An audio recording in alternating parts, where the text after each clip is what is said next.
জায়গা আমি অনুকূল ঠাকুরই আমি শিষ্য আর গুরু বলে থাকবে নেই। তখন যদি একটা সমুদ্রে জল আছে খুব মন দিয়ে একদম দপ্তা করে দেখেন কি চাচ্ছেন দেখুন,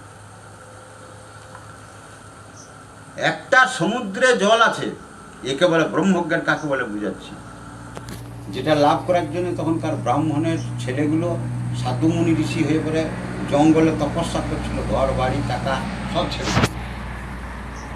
সেই জ্ঞানটা লাভ করে, কিন্তু পারে সেই জ্ঞানটার কথাটা আমি বুঝিয়ে দিচ্ছি, পারে নাই যা সেটা আপনারা পাচ্ছেন।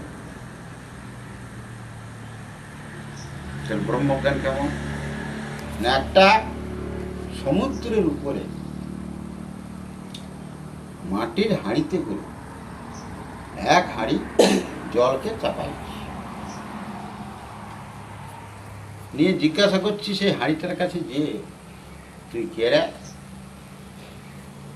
না, হাঁড়ি বলছি কেন আমি এক হাঁড়ি জল। কেমন হচ্ছে জিনিসটা? কে রে? খুব মন দিয়ে, আমি সুনীল ঘোষ। একই কথা কিন্তু, আমি সুনীল ঘোষ। তার মানে ওই হাঁড়িটার জন্য, ওই হাঁড়িটা যেমন হাঁড়ির ভিতরে জল আছে, তো কে না আমি এক হাঁড়ি জল, তেমনি আমি সুনীল ঘোষ, আমি রোহিত, আমি আস্তিক বাবু। ওই হাঁড়িটার মতো সালা হাঁড়িটাকে ফুটো দিল, ঠিক আছে তোরা হাঁড়িগুলো ফুটোলাম। হাঁড়িগুলোর ফুটোয় দেওয়ার পরে সালা সেই জলটা, হাঁড়ির জলটা সালা সমুদ্রের সঙ্গে মিশে গেল। বলি তুই কোথায় রে এখন? আমি এক সমুদ্র রে। সেই সুনীল ঘোষ বলছি, সেই হাঁড়িটাই বলছি যে আমি এক হাঁড়ি জল বলছিল, যে সে কিন্তু আর বলে নাই, বলছে আমি এক সমুদ্র, আমি বিরাট।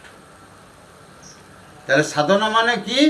আমি এটাকে মারা, এটাকে নষ্ট করা, এই সাধনা।